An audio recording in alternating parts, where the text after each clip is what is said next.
Another incredibly important day for Tulsa, for the descendants of the Race Massacre, and for the residents of North Tulsa and Greenwood. And that's because today the experts are back here with me, getting ready to get started at Oaklawn Cemetery this week for our fifth and largest excavation up to this point. This is my first excavation as mayor, and so I do want to make sure I recognize and thank Mayor G.T. Bynum for his leadership in getting this work started.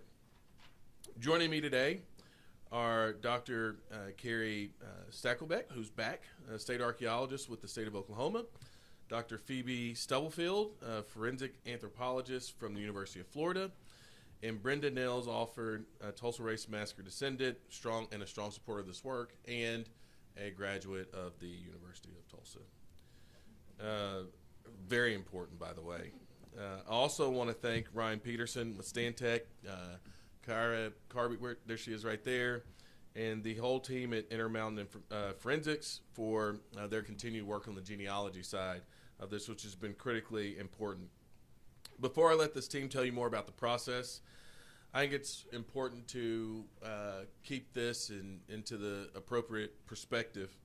Earlier this summer, I announced our Road to Repair plan, which included the creation of a private charitable trust that is charged with raising and spending $105 million going to doing the things that we believe matters, investing in housing at the recommendation of the Beyond the Apology Commission, investing in scholarships for the next generation of descendants of victims of the Race Massacre, investing in business grants and business loans and cultural landmarks and infrastructure to make sure that the Greenwood District's best days are ahead of us.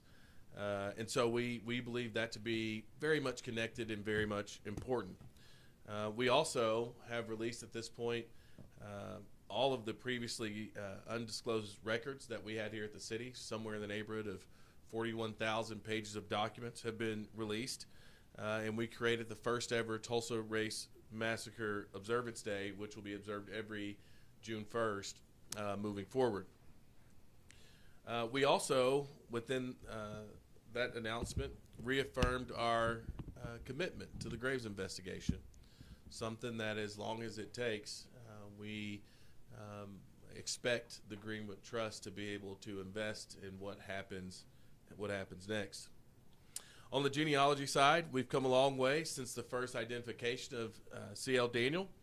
He was the first Race Massacre victim from our search. I am happy to, as an update, we've been working with C.L. Daniel's family to make sure that his remains go home wherever his family wants him buried. So we're still working through that, but I think it's a great example of bringing closure to a family and doing right by someone who served this country in the armed services.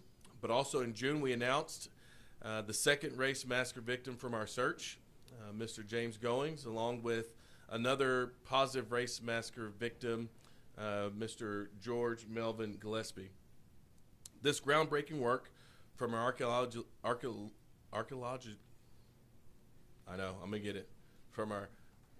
archaeological teams and genealogy teams is a great mark of success, and it's telling us that we're certainly in the right place and on the right track. The latest report from the Oklahoma Archaeological Survey gave us very detailed information as to what we believe we have left at Oaklawn Cemetery. So we got a good feel for we know what's still out there and the work out in front of us. And the data and the work speaks for itself on why we're going back. Dr. Stacklebeck will touch on all that in just a minute. But before I pass it to her and for others for the information that they'll provide, I do want to reiterate to everyone who is out there who wants to be part of the process, please fill out an interest form. It is at www.cityoftulsa.org/1921 Graves, or you can get with Brenda so that we can get you signed up to volunteer. I'm told that there are, I believe, 10 volunteers already, and the more folks who want to be involved, I think the better it is, not only for this process, but the better it is for our community. Also want to flag for anyone watching who may be interested, we will be having yet another genealogy workshop on November 7th and 8th to help descendants and Greenwood residents share their family's history and their potential connection to the Race Massacre. And so if you're interested in any of that, please visit www.cityoftulsa.org/genealogy workshop. And with that, I'm going to pass it over to Carrie.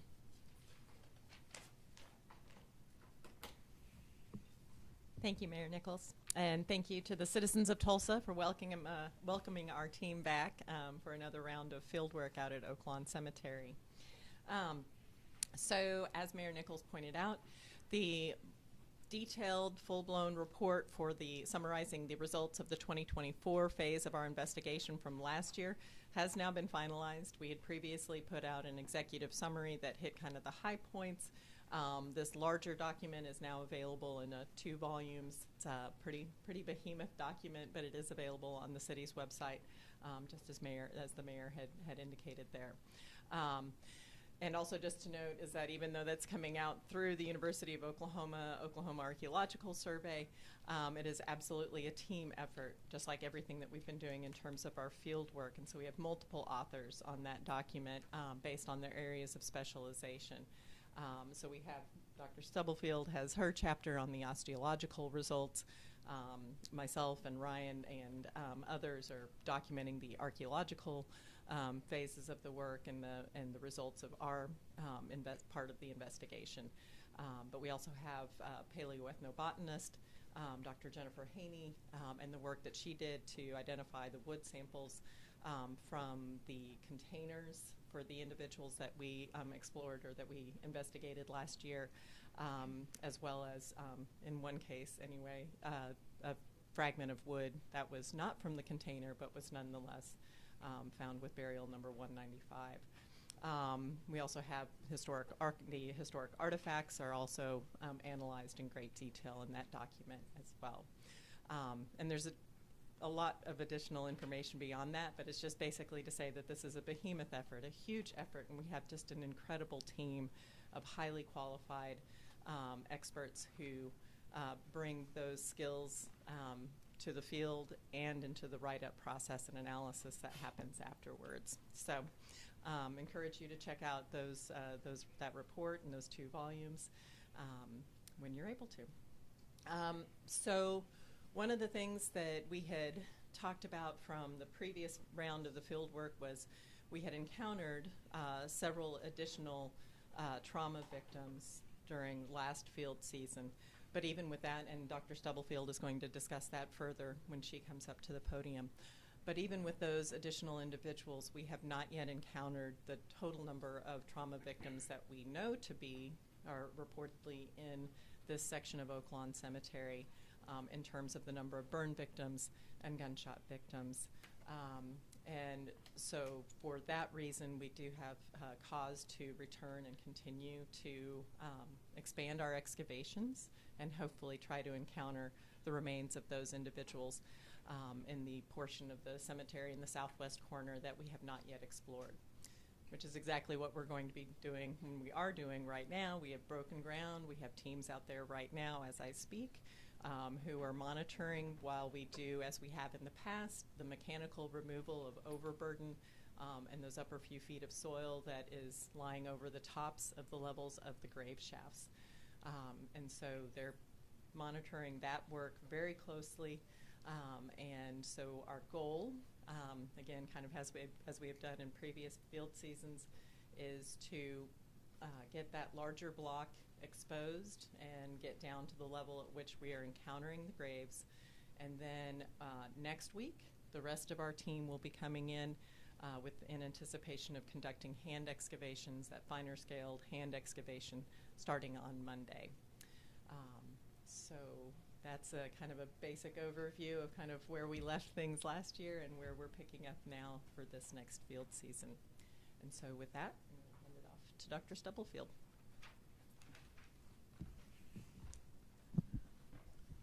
Being short again. Thank you. All right. Good afternoon, everyone. Thank you, Dr. Stackelbeck. Thank you, Mayor Nichols. Thank you to all of you and that you're here. Many of you that have been here over the years have heard me express my thanks to you and the community. But if you're new to this gathering, I really want to reinforce my thanks for your presence. You help us reconstruct this history, this suppressed history, and it's a history that I tangentially share. My parents grew up here in Tulsa, and little did I know I'd be coming back here to help recover these individuals that were discarded after this event.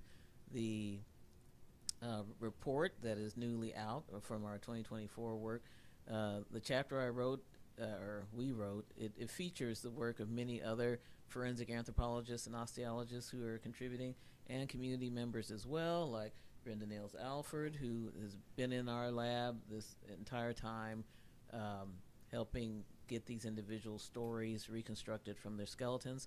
So if you have the patience and time, please look at our report. And it's not just a report of bones, even though bones do tell quite a story about our identities, but some of the individuals had artifacts that are of interest, and so I encourage you to look there. So I just wanted to reiterate our findings on trauma that have sent us back here today. So as you may recall, the documentation we had from those who were killed, the African American individuals who were killed during the race massacre, they were about 20 of them, state, local, were buried locally with certificated death. So they had death certificates, and those death certificates indicated the majority had gunshot wounds, and there were 4 that were burned. So the newspaper accounts of the time indicated that the individuals were buried in plain caskets. So these are caskets without handles. So in our investigations over the years and continuing this season, we are looking for male individuals buried in plain caskets, hopefully demonstrating trauma and gunshot wound trauma. But you'll note, if you recall, Private Daniel did not display any gunshot wound trauma, but we have him confirmed as a riot death. And keep in mind, we're only telling the story that the skeleton tells, and if the skeleton is not hit by or affected by the trauma, I can't tell you about it unless we find other artifactual evidence, like bullets in place, which we have found. But in our last season's work, we found both the combination of bullets in place and gunshot wound trauma that affected the skeleton. So in our last season's recovery, our people of particular interest are Burial 157. I usually run him out of order because he had an interesting bullet. It was, generically, we would say it was hardened lead, hardened with metals like tin or antimony. Generically, we call that pewter. And so pewter bullets often represent a sign that someone was pouring their own load, but it's not a guarantee. The pewter bullets aren't as hard as commercially manufactured lead bullets at the time. So Barrel 157 was recovered with evidence of at least 2 gunshot wounds from this softer load. And then the other 3 interesting individuals, barrels 135, 194, and 195, all demonstrated multiple forms of ballistic damage. 135 and 195 had gunshot wound damage and handgun damage. So we're looking for perhaps more individuals like that. The pattern of damage to 135 and 195, their legs were the target of the shotgun blasts. So we can't know for sure if that pattern of someone being hunted, because why do you shoot for the legs? To stop them running. We don't know if we'll see more of that, but that we're seeing evidence of trauma that resembles the historical narrative is what we recovered in our last season. So there may be more trauma victims of this ballistic nature. We're definitely looking for additional burn victims. And so the burning does survive over the years. We did see that with Barrel 195. Evidence of burning is preserved on the skeletal material if the skeleton was affected by the burning. So that shapes our model for why we're back here now, because we're not convinced we've done a thorough enough search to account for the records we have of the dead buried there in Oaklawn Cemetery. So that's what we'll be proceeding with. My colleagues from various institutions will be returning from the Office of the Medical Examiner here in Oklahoma, OU, San Diego State, my close colleague at Florida Gulf Coast University. They'll be joining us to help with the osteological examination, and hopefully we'll get these people a little more recovered.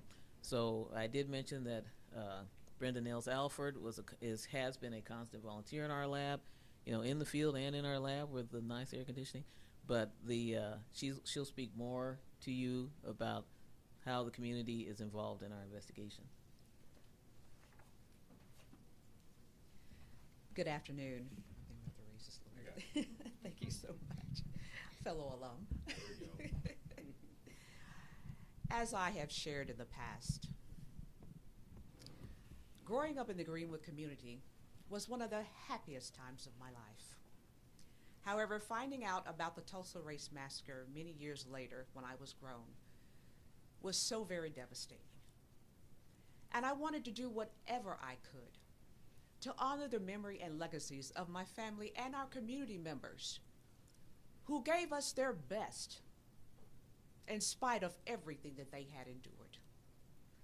I will always honor that, because to know that, they lost their homes, they lost family members, they lost friends, neighbors that they never saw again, on top of the atrocities that they endured.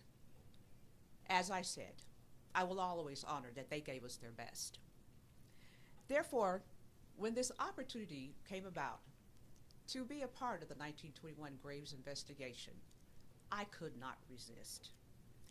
I remained so very humbled and honored to participate with the 1921 Graves investigation and witness this day and time where we have made history in identifying the first victim and also giving others the opportunity to memorialize their family members as they see fit, as well, as has been mentioned previously.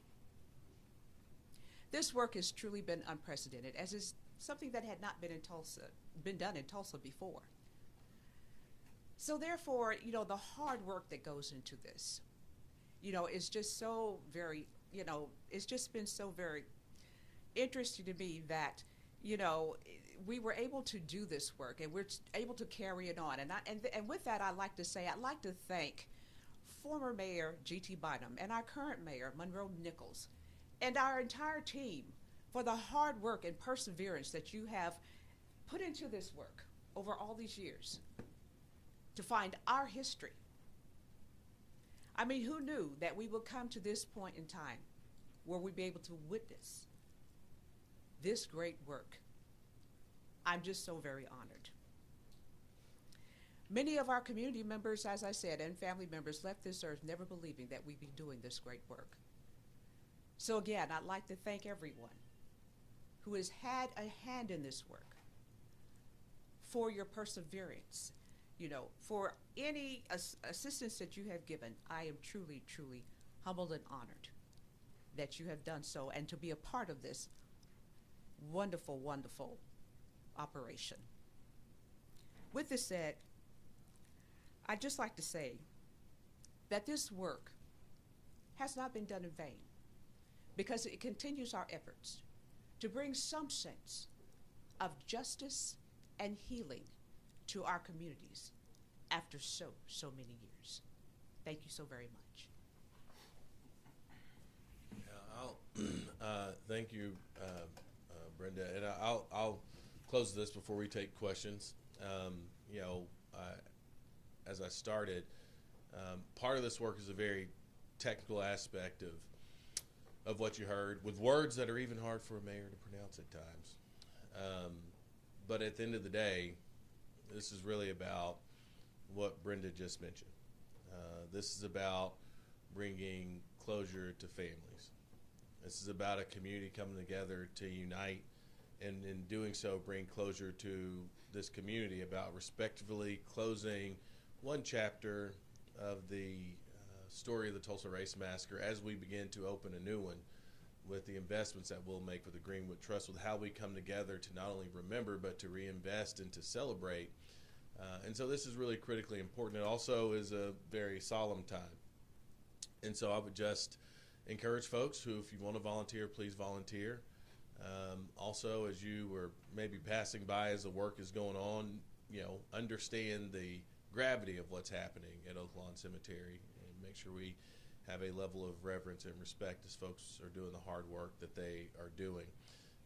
I was asked about why we do this at an event not long ago, and I relayed a story from November 4th of 1997. November 4th, 1997 was actually the day of my dad's funeral after he passed away. I was 14 years old. And one of the ways that you're able to square the fact that a parent or a loved one is not going to be there when you graduate high school, or you go to college, or you graduate college, or you have your first kid, or you become mayor, is you get the opportunity to have that closure and know where they are. I can't imagine what it would be like for folks who've not been able to have that. I know it's tough for a community that maybe feels a sense that we haven't gotten there as a community. The work that these individuals are doing, that Brenda's been a great champion for, is the work to bring that level of closure. So whatever we do as a city moving forward, we can do it knowing that everybody has a share in it, but this Graves investigation and the hard work that's being done is critically important. So we must meet it with certainly the courage to seek the truth, but also the compassion, reverence that I believe is deserved by those victims and the wonderful people who are working to make this happen. So with that, if you have any questions, I know the team here is happy to answer them. Thanks, Amy. Hi. For Phoebe and Carrie, welcome back. I have a question about burial 27, because in the executive summary it mentions that, along with 135, 157, 194, and 195, which you gave some updates on each of those. What can you tell us about 27? What happened with that? So, and don't forget burial 42, because we have 6 very definite gunshot wound victims in our recovery so far. 27 was the first one from 2021. Ooh, time is flying. So he had a cranial gunshot wound. He had evidence of exit wound through his shoulder as well, and I think we recovered an abdominal one from him as well. I spent so much time. Well, at any rate, the one evidence of a bullet through his shoulder was from the defect. It made a very classic exit wound, but we didn't retain the bullet or recover a bullet. So the multiple pattern, the same ballistic. Well, the cranial one and the abdominal one were the same relative ballistic class. So are you still focused on 27? Is he still considered one of interest? 27 and 42, yes. Okay. No, they will, all of the, yes, 42 was the individual with a single cranial gunshot wound that was found with an aspect of decomposition. The arrangement of his skeleton demonstrated the bloat phase of decomposition, and so he's still of interest. But anyone we found that even vaguely might, because I say vaguely because we have burial 101 that had particles at one elbow. I think it was actually the right one, but we didn't find a bullet or any damage, any trauma. And that was before we saw burial 157 with the pewter bullet, because he was a challenge, because we got the bullet from the abdominal area, but he had particles in his cervical area that first told us that something wasn't right with his cause of death. And so 101 could fall into similar class of particles. We don't know, but we can't remove anyone from interest. While there are records of other gunshot wound deaths being buried in Oaklawn, because there are no records for Section 20, any individual we recover, especially males, will be of interest until we get hopefully find their family and then find their story if we can. And I'm just going to follow up just to say, because one of the things that we're looking for from an archaeological perspective, we're looking for patterns in terms of where these people are in relation to one another. Burial 27, 135, 194, 195. 194 and 195 are immediately adjacent to one another. They are all close to one another. Burial 42 is also pretty close, but about a little bit, like 2 rows away from 194 and 195. But they're all in the same general area. The one exception is burial 157 is a bit further to the east compared to these other gunshot victims. They are all in the new Potter's Field and in the same like general, like in the relict stream channel that we now know exists that runs along the southern and then also the western side of the cemetery. But along that southern route there, where that former channel was, that's where all of these individuals of interest are located in there. Mm-hmm. Any other questions? I can't remember if it was Mayor. You mentioned this is the largest excavation done so far. Is that like in terms of the size of the area? Is that manpower? Is that both? In terms of area, so each of the excavation blocks that we have executed in the past, we're able to get measurements on that, dimensions on that. And so just in terms of sheer area that we're anticipating covering this round, it's going to be the largest of those excavation blocks. And then do you have a timeline? Yep. And I keep forgetting, I'm not doing my repeating of the questions. The timeline, sorry. So our timeline, we are looking at, so this week we're doing the basic site prep and getting things really rolling. And then we're anticipating an additional 3 weeks worth of hand excavations in order to cover what we're anticipating or who we're anticipating seeing within those graves that we expose. So basically the excavation component in total about 4 weeks. And then for any of the individuals that we recover and that we exhume, those will go to Phoebe's on-site laboratory where she and her team will conduct their analyses, and that very often extends beyond the time. It'll be coterminous with our work, but it very likely will extend beyond that and just until it's completed. Thanks. Brady? So, you know about how big of an area are we talking about in square meters or yards or feet? Has that been measured? Let me consult the executive summary. No, I think we actually. We didn't put it in there. I don't have that number for you, but if so, Randy asked about the square footage or square meters for that excavation block. I do have that, just not by memory, so I can get that information to you later if you'd like. So, what's in the 2 volumes that we might be interested in that's not in the executive summary?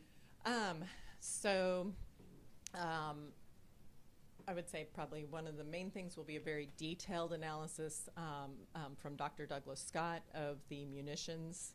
So he has, and he actually gives a very detailed description of all of the bullets that he examined.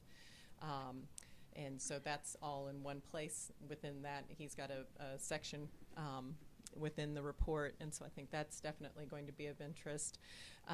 We also have detailed analysis, as I mentioned, of the wood samples from the containers, and that's very informative. I think among those results also what was interesting was that with burial 195, our burn victim, his remains were incomplete in the sense that not all of his remains were present, but he was our heavily burned. When he was recovered from the scene, other things were picked up with him, including a sample of larch wood, which is an architectural type of wood. It's not wood that would have come from the container that he was buried in. So it's an example of a piece of wood that was in amongst his remains, but was not part of the container. So that is another aspect of the results that's within the report for Dr. Haney's section on the paleoethnobotanical analysis. Also of interest with her work was the identification of several caskets that were manufactured from greenwood, or wood that has not been properly dried, which is considered to be a substandard building material for burial containers. So whether that's just about people not having access to the right kind of wood or some kind of haste in the process of producing the burial containers, that certainly is something that is also of interest. And then there's also detailed artifact analysis as well for both the mortuary artifacts and the non-mortuary artifacts that we've encountered. So I don't want to reach too far here, but the one victim that you described where the remains are not complete and there's some other stuff, does that suggest they were maybe like picked up with a shovel, or the remains were picked up with a shovel or something? I'm going to let like that? Phoebe speak to this a little bit more. But And if it's too much of a stretch to say so. So Randy's asking if the lack of completion for burial 195, if it was due to a collection method such as using a shovel. So burial 195 was missing his hands and feet and most of his cranium, most of his head. And that is not at all atypical for a burn recovery from inside a building, say. If the people doing the recovery are not practiced at recovering burned human remains. Oh, is it Wednesday? Oh, I don't have my phone.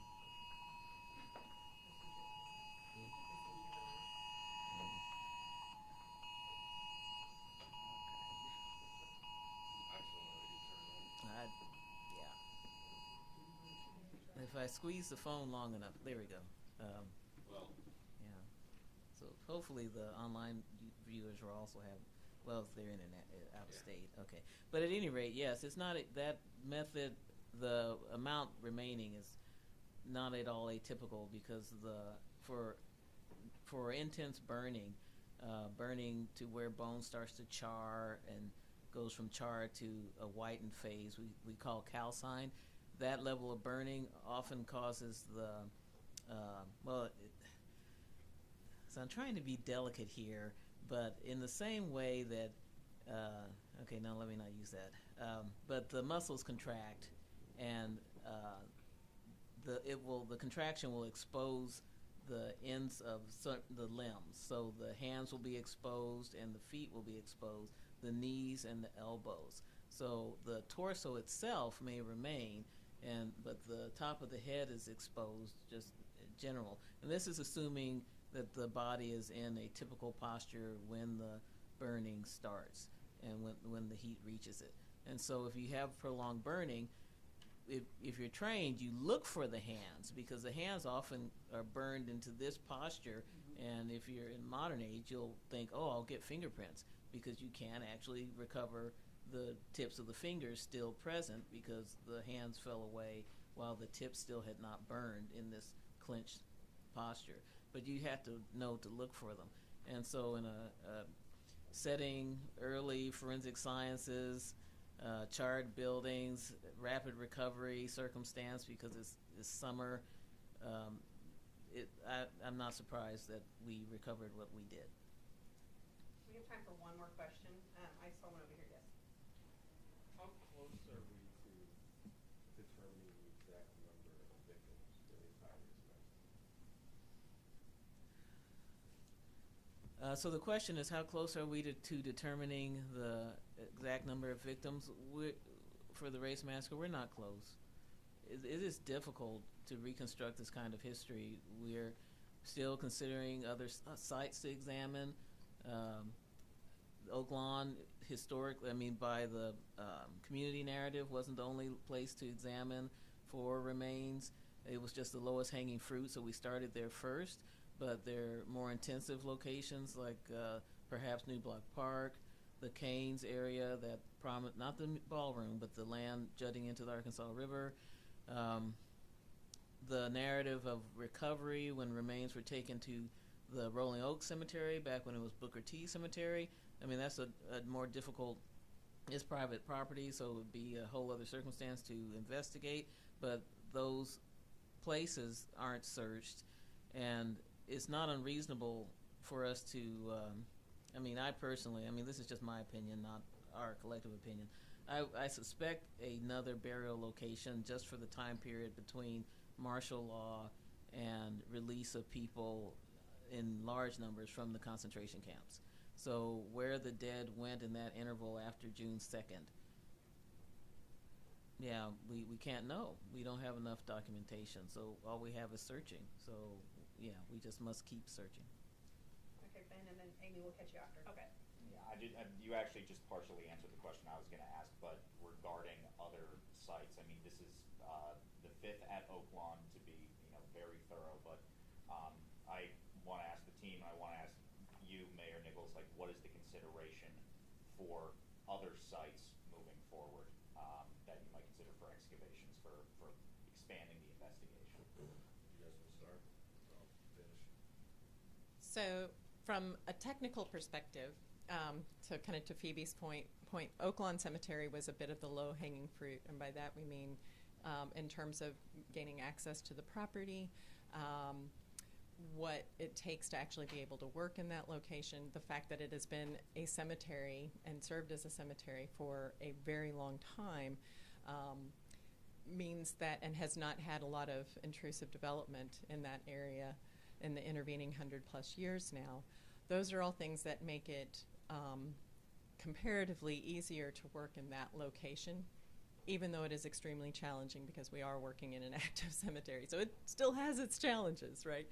But the other locations are ones that are not, they're more challenging for multiple reasons. The land tenureship situation is different.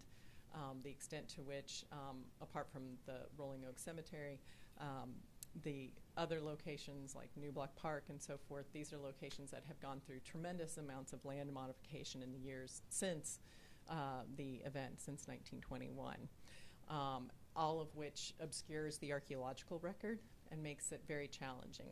So in each of those locations, we can't just simply go and do large block excavation realistically. We really need to have reason to hone the spatial location where we want to deploy those kinds of techniques in order to have a more realistic opportunity to examine and test those locations.